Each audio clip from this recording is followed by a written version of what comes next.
Hi everyone, welcome to Coaches on the Couch. If you're listening to us for the very first time, thank you very much for joining us.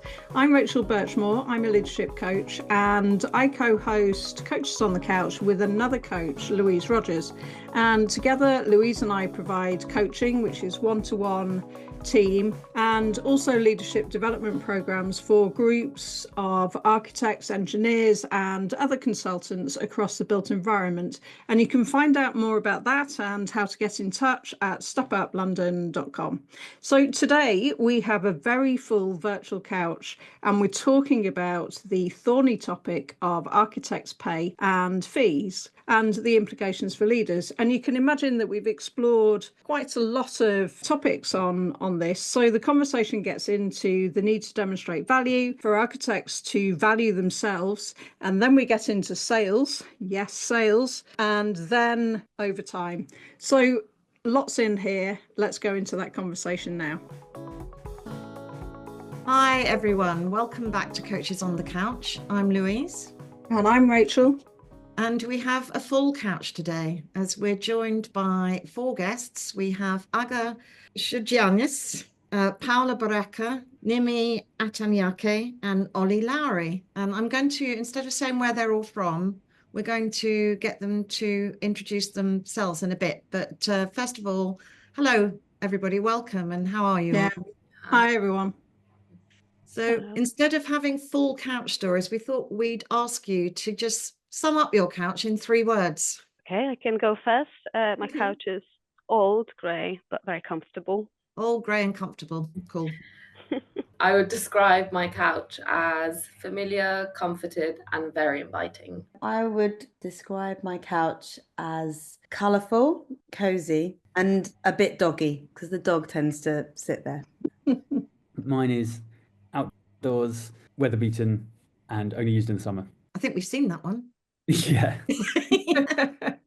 Because you've been a guest before, Ollie, but why don't each of you introduce yourselves? Perhaps say who you are, what led you into architecture, and maybe just a highlight from your work to date. I am Aga. I'm currently an associate at the DSDHA, working on a wide variety of projects from commercial, residential, and public realm.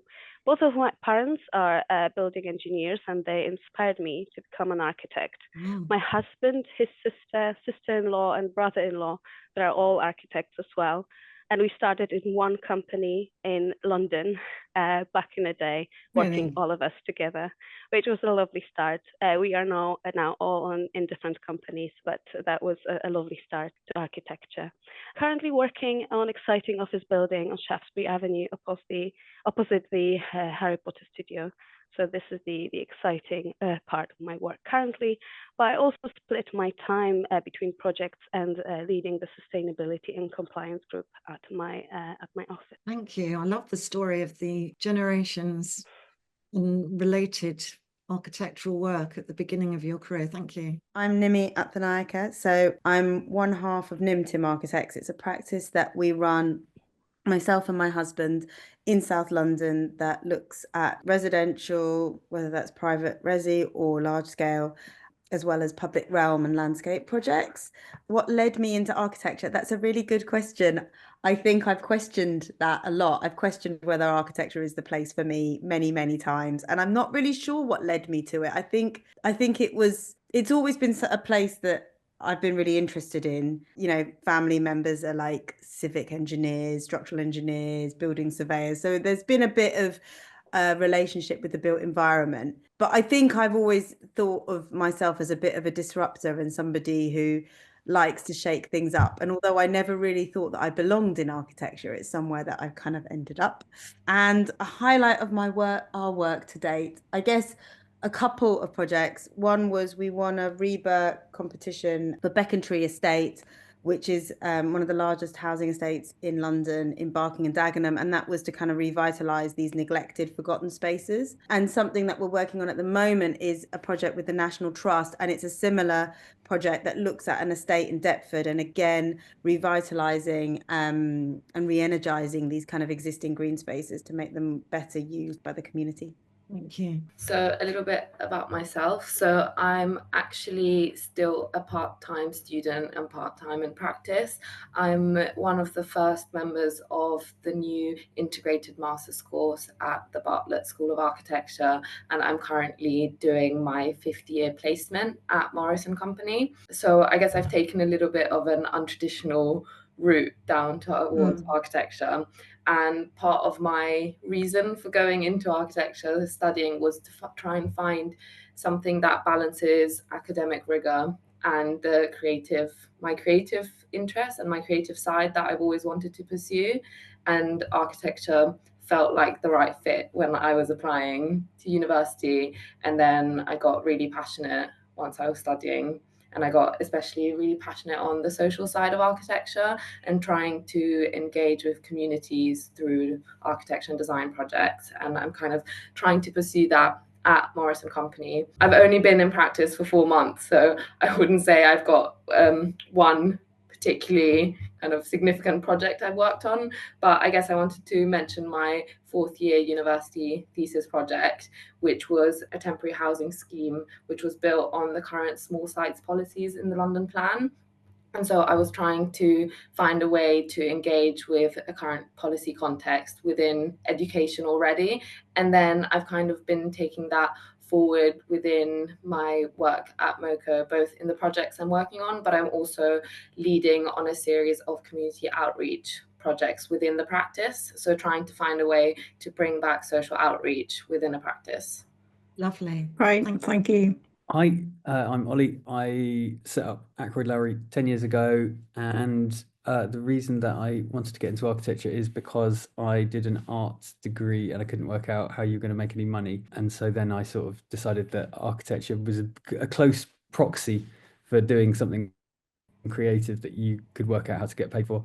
I think me and my business partner both see ourselves first as kind of entrepreneurs, and definitely agree with Nim about wanting to be disruptive as well. But I think that we want to, I love design, I love creating. That's why I wanted to do architecture. But I think we've got a fundamental sort of belief that you've got to run a business as well as an architect. And so we see ourselves as people that run a business that happens to hopefully produce high quality design. In terms of a highlight project for us, it was actually one of our first projects. It's called Alva Coachworks, that went on to get the commendation at the AJ Retrofit Awards to film and photographic studio in an old tram shed, one of London's last remaining places where they used to make the trams. And that's a very cool project. It sort of looks like Soho House in an old tram factory, but with these massive shoot spaces. That's great.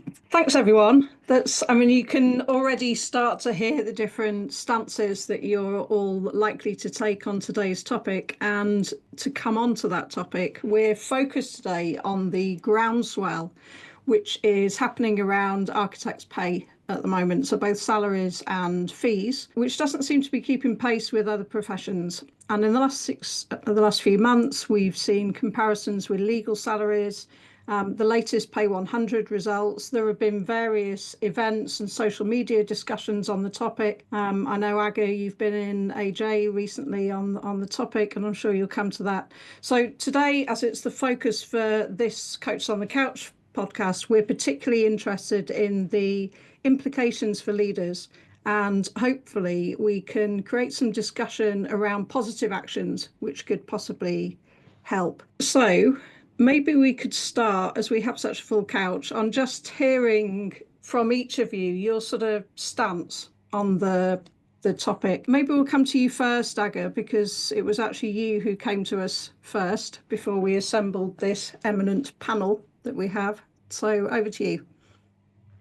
Thank you, Rachel. As you mentioned before, the salary dropping in architectural industry was quite well reported both by RBA and AJ quite recently. It is quite clearly also experienced by people in the field. You could see how much now the cost of living is affecting architects as well. Since 2016, the mid-level career or associate salaries dropped by 25%. So that is quite a big drop. And it does affect people's life. We are at the point where people around that age are thinking about having families or buying houses, and they do struggle to do that. At the same time, they look around at the meeting rooms in the building industry and see other consultants, engineers, project managers, clients, that they have no issues with that. So what they are doing, they basically look around and try to leave the architecture in order to be able to afford a family, in order to be able to pay their mortgage, or even just to sustain the same level of living that they had before. That basically means that the expertise that we have had in the practice is leaving. It's being a little bit diluted. The company competences are affected, and efficiency as well within the teams is decreased because you don't have that expertise anymore.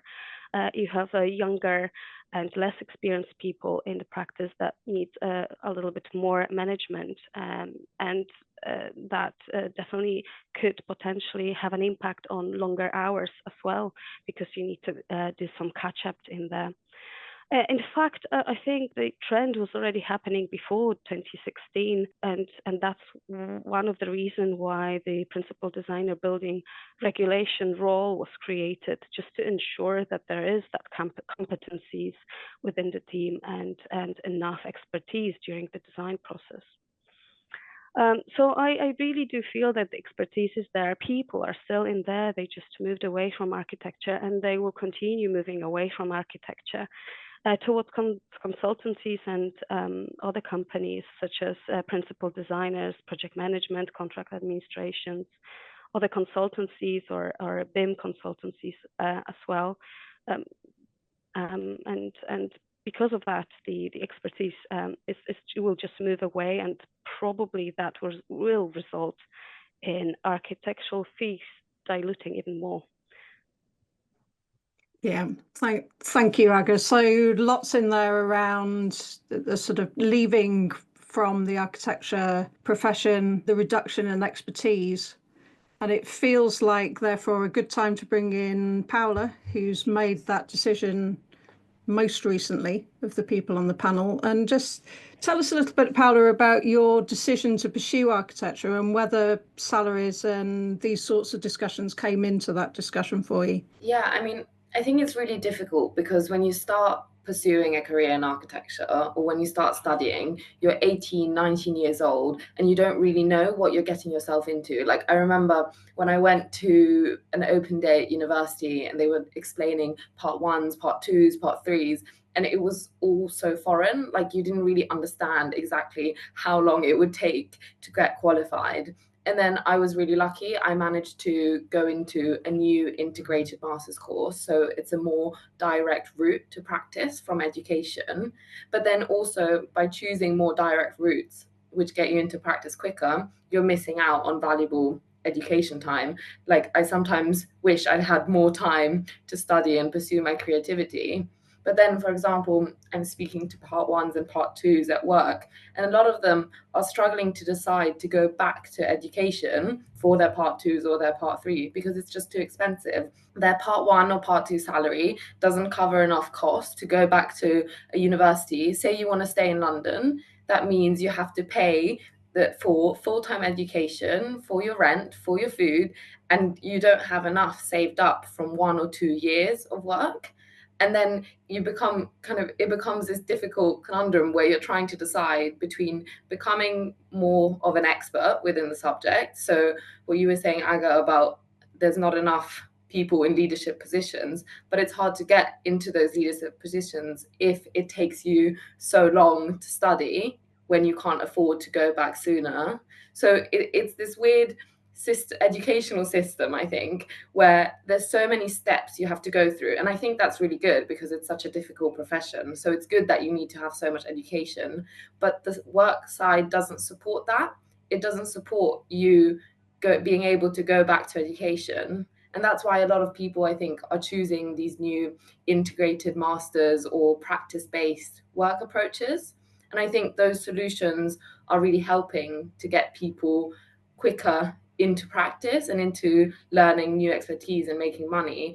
but there's still a series of steps you have to go through to get accredited. And if the work you're doing and the salary from that work doesn't support that, then it's difficult to get people in enough leadership positions in a good time frame. I think it's such a shame to have to feel rushed to finish studying, to have to start working to make enough money to then go back to studying. Like it's such a weird system, and it's hard because when you're choosing to go into the profession, you don't quite know that. There is not that much clarity about that. I think it's so complicated. I just remember not understanding exactly how everything worked until maybe the end of first year of architecture school, when I suddenly got to grasp with all the different parts I had to go through. And again, yeah, I was lucky because I'd already chosen a more condensed route. But at the time, it wasn't that clear that I was still going to have to go back for part 3 and spend a lot of money for a part 3 education that I currently don't have. And so I will have to take longer time to get fully accredited. So it's a difficult kind of battle you're going through already from the beginning of your career. Thank you, Paola. I mean, I think that's a very good introduction to some of the major dilemmas associated with this subject, and it obviously takes a huge amount of commitment and determination, as well as overcoming adversity. And I could see Ollie nodding his head quite vigorously at various points. I'm shaking my head, I think. Yeah, shaking your head, as in, God, yes, I know, yeah, this is so terrible. No, I was shaking my head, I think, when Paola said, I wish I had more time to study. And I was thinking, no, you're doing this exactly right. You're doing your 10,000 hours, like, as you go. There's literally no point going to university and studying. They teach you something that is completely different to the thing that you're going to need to do at the end of the day. It's totally irrelevant, particularly part 2. It's 2 years where they're like, it's like you're, at the end, if you need to be a butcher and they teach you astronomy, it's like, it's just not practical. So there's no point. Like, the way you're learning is the best way to learn. You're getting your 10,000 hours, you're getting your expertise. You're going to be so far ahead of those people that go back to university and spend 2 years talking about Guy Debord and the Situationists, because like that has nothing to do with what we do all day. We build buildings, it's a reasonably technical thing, and it needs certain technical skills, and they aren't known. The people that teach you, particularly in part 1, whatever, it doesn't really matter. It's 3 a degree, but it would be better if that was an apprenticeship as well. Part 2, those guys that teach you it don't know how to detail. They don't know the latest fire regulations. They don't know building control sign-offs.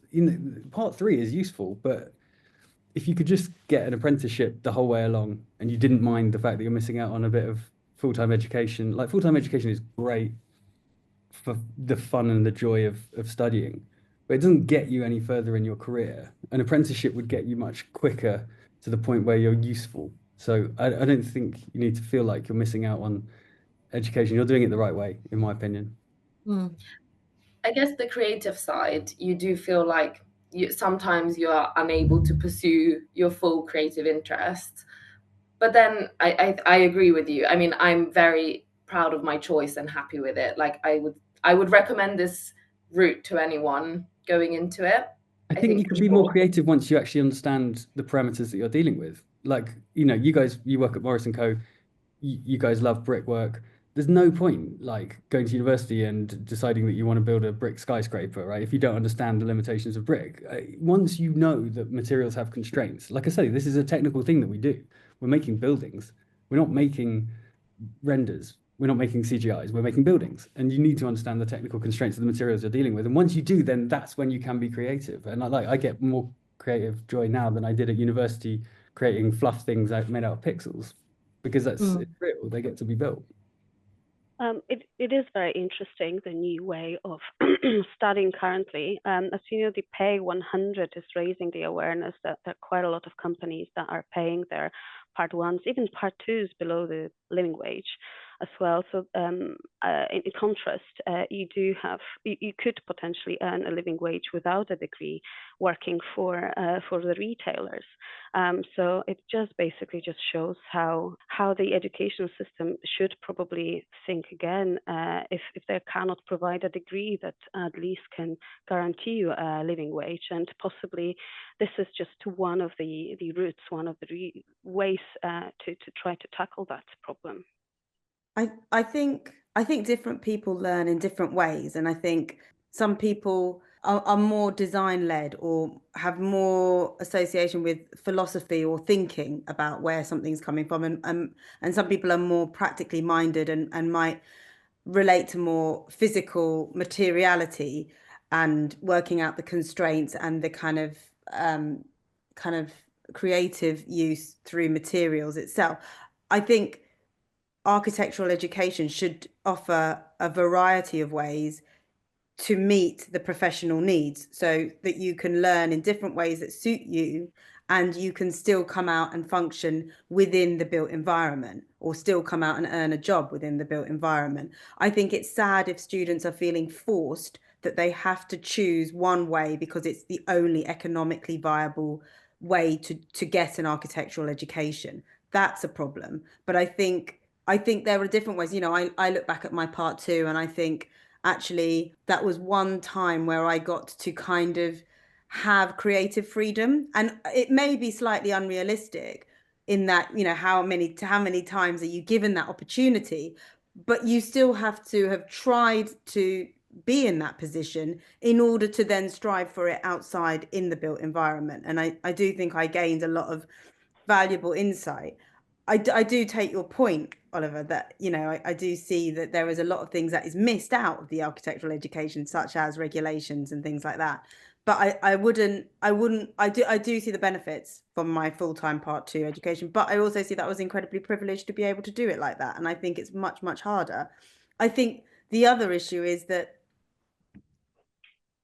architects need to value themselves at a higher level. So, the government needs to value architects. Clients, developers need to value architects. At the moment, there's an incredible amount of change happening with the Building Safety Act, and, who's doing that role, who's charging for that work, and architects have got mixed views, and it's business by business, it seems to be, as to whether they're going to undertake that role. I think government procuring work with frameworks that are largely and mostly unpaid. Sometimes these frameworks are even revoked. So you may win on a framework, there are no jobs associated with that, or they may put out for tenders for frameworks and then decide quite late into the day that they're just not going to appoint anybody. And that's a huge amount of work that architect practices have done that lead to very little. And I think there's a big mindset that has come out, unfortunately, I think it's maybe through the education system, about working for free and about sort of overtime and, doing work that's unpaid. And I think that has to stop. And that will then trickle down to students, because then they will be able to see that there is a job that is actually well paid and worth doing, and they may be able to get sponsorship for that, for their education. I think it needs to come, sadly, maybe it needs to come from all areas, from the bottom up and from the top down, but I think it would be inexcusable to not look at the people who are making big architectural buildings or spaces and how they're paying for those. I'd just let Ollie come back on that, because I know that he ran a bit of a discussion on this last week. Were there any insights, Ollie, from that would add to that? So yeah, Rachel came to the breakfast that we had last week at our office, which Nim, it would have been great to have you at, which just sort of spontaneously started from a LinkedIn conversation started by Dana Borat from ZCD Architects it was particularly about public sector procurement. And so I think it's really interesting in our industry, people really don't like the idea of working for free. I personally don't mind the idea, if it's very limited, of giving a certain amount of value to a client for free as a demonstration, as a marketing, but it's within my own control. Where I think working for free gets really out of control is in public sector procurement, because that's where somebody suddenly the whole industry goes, oh no, it's fine now to spend, 2 weeks at least putting together a bid plus managing all these other consultants, and then at the end of it you don't get any work out of it, or the tender gets cancelled, etc. All those things you just said. So we had this breakfast, and Chris Williamson came along because somebody had sort of said online, well, I don't think REBA really taking this issue seriously. And I sort of copied in Chris, and I was like, well, our REBA, and he's obviously not president yet, but he was there in a REBA way. I think he said that he was there on behalf of REBA. And so I think it is something that they are taking seriously. And I think when it comes to public sector procurement, our policy at the moment is just avoid. It's simply not worth it for us, and I feel like it's devaluing the profession that we all go through this ridiculous process. And actually, none of the local authorities have got any money anyway, so there's go figure. There's no work going to come out of it. But I think it's up to us as architects to value ourselves. For me, it's a sales problem. So and this is my big thesis of the year, is that we don't demonstrate our own value during our sales process. So if the client at the end of our sales process with that client, like I'm big on sales process, from that first touch point with a client, I've got a funnel that they come through of different touch points. If at the end of it, they sit down with my fee proposal and they put it next to 2 other fee proposals and they just compare the number, I've done my sales job wrong. Because we need to be demonstrating through that sales process what our value is. That means that even if my number is higher, at the end of the day, when they look down at that piece of paper and my fee's higher than somebody else, they understand why that is, and they will still go with me. And that means that then I can pay decent salaries. So that's my thesis. That's a really vivid description or explanation for why architects have to be entrepreneurs. We're not good at sales. We know that you are, Ollie. Forget about entrepreneurship. We're not good at selling, and selling, to make other people understand your value, and that's what we don't do. Yeah. So because most practices are started on a kind of tidal wave of enthusiasm and burst of creativity and desire to make a difference and all those things. But actually, if you don't get your sales and as you say, your sales funnel sorted and distinguish yourself from the competition and make your mark in different ways, then it's going to be really difficult, which is probably got a lot to do with why some practices in a difficult market are thriving and some are not. And that public sector procurement thing, I mean, I was with a practice last week who was talking about that. And one of the things that they said was, even if there were rules around it, like no CGIs, like a number of hours spent rather than an open-ended kind of expense that everybody has to go through, because they were expressing similar frustrations. But, you have to stick your neck out, don't you? You've made a decision not to do it anymore. For some practices, that might not be a decision that's particularly possible. And to make a big deal of it might put their future work stream at risk. And I can see you nodding, Nimi. What do you think of that? Well, I think I wholeheartedly agree. I think as a small practice, yes, there are some benefits in that you can be agile, nimble, you can undercut in terms of fees, but you can also set fees. So you can sort of take a stance on your value, and you can create the world in which you practice. However, if you want to ever do anything public, or you want to diversify and do something larger, or maybe having more meaningfulness within the built environment, it's really hard to do that. And one of the ways is to get onto a framework, to pitch yourself to a framework, get on there. You've got a greater chance of winning a much more exciting commission than you do if you're not in the ring. And that as a small practice is a massive undertaking, because you've got to juggle all your you don't have somebody who's just on bids. You have to sort of almost accommodate that within your existing work stream. So it is a huge risk. And I think it's incredibly unfair of government and people who should know better to ask those practices to do that and sacrifice those things and not deliver, not give them the sort of, the job at the end of the day, or not give anybody a job at the end of the day, because there are no jobs coming from those things. I mean, I do think, I agree with Oliver that I do think it is a massive, architects are having to be much more inventive as salespeople and as businessmen.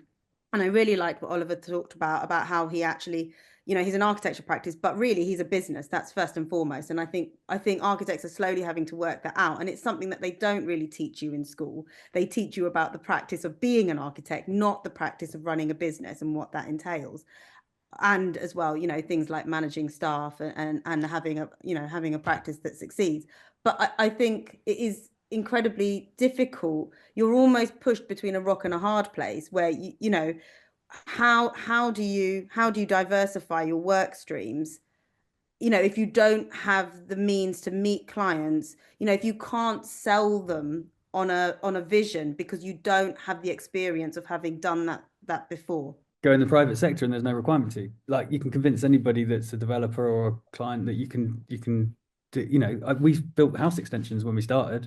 Wouldn't do them anymore. You just you've got to you said, it's a good shortcut to get on a framework because then you can get a real game changer project. I think you've got to earn your game changer projects. You've got to do a load of small projects to get a big project. You've got to put in a pathway to get, we are now working on the largest scheme we're working on is 300 homes. Could we have done it 10 years ago? Absolutely not. I needed to do the house extension, then the 5-unit scheme, the 9-unit scheme, the 30-unit scheme. And you've got to just set your vision just a little bit ahead. You can't jump straight to the end. I don't think that's a reasonable way of doing it. But if you want to get a house extension and then a 5-unit scheme, you can do all of that by going on LinkedIn, trying to get people to come to lunch with you. It will cost you a few £100 for the lunch. I don't think that there needs to be anything more complicated than that. There's no point spending thousands of pounds trying to get on a framework. You can get these quality of projects. It's just going to take you time to build up your expertise, your competency, and your ability to convince people that you are appropriate to be able to deliver that. I mean, that's the other problem with putting an architect in to a framework that hasn't done something before, is that they might not get it right. Can I just bring us back a little bit to salaries? Because I'm interested we're talking about public and private sector here. I'm wondering to what extent the system or clients play on the fact that a lot of architects have a desire to pursue social value and therefore pursue public sector. But I'm also wondering if the salaries are actually different for architects for those who major on private sector versus those who major on public sector, or whether actually all of it is slightly below other professions who would be regarded as similar. From my experience, we are working mostly with the private clients. We are experiencing as well the phenomenon of free competitions too, and that we are invited to join in. Usually those competitions are having quite a huge level of involvement from the company. Could be teams of people working on those competitions for a week or 2 weeks or even more. And then the submission that it's put forward looks almost like a finished product, right? And then it is being pitched to the client. And at the end, one client out of 5 out of 10, sorry, one company, 1 of 5 or 1 of 10 is chosen. And at the same time, even if you've put so much effort into that submission, everything is lost. So that's unfortunately not that common. At the same time, when you get a project, the client usually do ask to do quite a lot of options and designs, which is just quite normal, quite common. But what is interesting to see is that how different consultancies are approaching those different options. The building could be completely redesigned many times during RBA stages, while usually architects do agree to do all of that without questioning. Quite a lot of other consultancies, structural engineers or MEP consultancies, are actually asking for more fees because that is change to the brief or significant change to the brief, while usually architects just decide to do that. Similarly with just additional scopes that are being put forward, such as BIM services or currently principal designer services, that is usually sometimes within some practices is just being just added into the services that you are providing without an extra fee added to it. So that is a potential problem as well, because there is this expectation that you will be providing those services without any additional extra fees. Perhaps that brings us to the thorny issue of overtime. Paula, as a somebody at the beginning of your career, what's your experience? I mean, I don't want to put Mocha on the spot here, but I suspect that they're probably quite good on this score. So I will ask, how do you find that? Do you find that, because you must have friends who are at a similar stage of their career as you are, what's their experience of having to do lots of unpaid overtime and really put the hours in? Yeah, so I've been really lucky. I mean, it's been really great at Morrison Company. And I'm not just saying that, like, I really have been able to almost every week, unless there's a specific deadline in place, do things within the hours. But a lot of my friends, in actually a range of practice dimensions, like I was expecting people in smaller practices to be struggling more with overtime, but actually a lot of people in a different range of practice size have been struggling with this. And I think there's definitely a thread to do with bids. I've realized that a lot of people who are younger architects, so assistants who are working on a lot of bids, struggle a lot with overtime. So I think it's what the others were saying, that you're working towards a bid in maybe 1 week, 2 weeks to get something to almost look like a finished project, and then you might not even get it. And I think that's where a lot of people are struggling with overtime. But I even have course mates who are currently doing the equivalent of what I'm doing in other practices, and they're even working on freelance work on the weekend. So they're working overtime during the week, then they're doing freelance work on the weekend, and they're doing this 1 day a week of studying that is part of our 5th year or to get a Part 2 degree. So like a lot of overworking. And I think it definitely perpetuates the narrative that is talked about at university, which I think is really sad. Like when you're at university, a lot of your other colleagues, older colleagues, or even some of the professors are advertising that you will be working overtime. And I think then you already go in with, when you have that narrative from the beginning of your education, you almost accept it as a given. And I think there is an issue with, if other people around you are doing it, you feel like you have to. And other people have told you your whole education that you're going to be working overtime. And so you just expect it and you just accept it.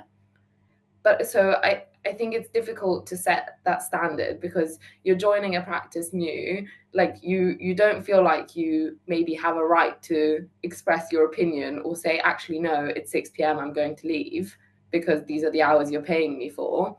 So, but if everyone else around you, even people who are in higher up positions, are staying until late and working overtime, then how can you not? Like, how can you expect young people coming into the profession to not also do overtime if that's the standard that is set in the practice?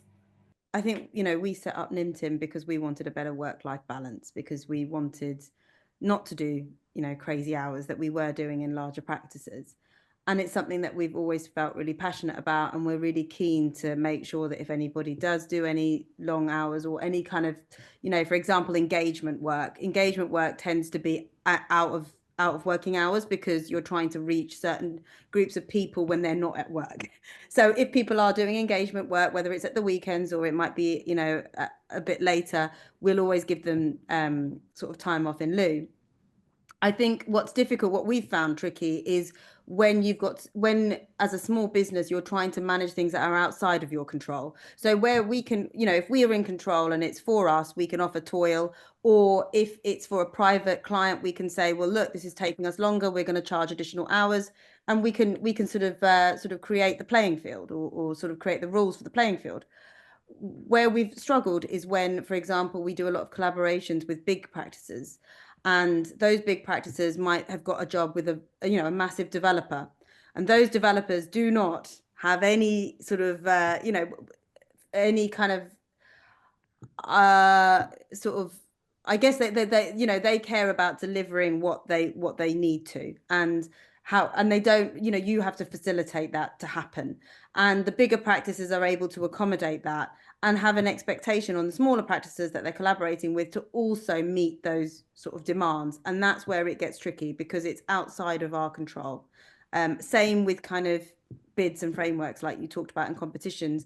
You know, it's really hard. I think because we're a creative industry, and it's the same with other creative fields, knowing when to stop and say, this is it, I've reached the end, is a really difficult thing to do. And it's a skill, but I think we need to start getting better at doing that.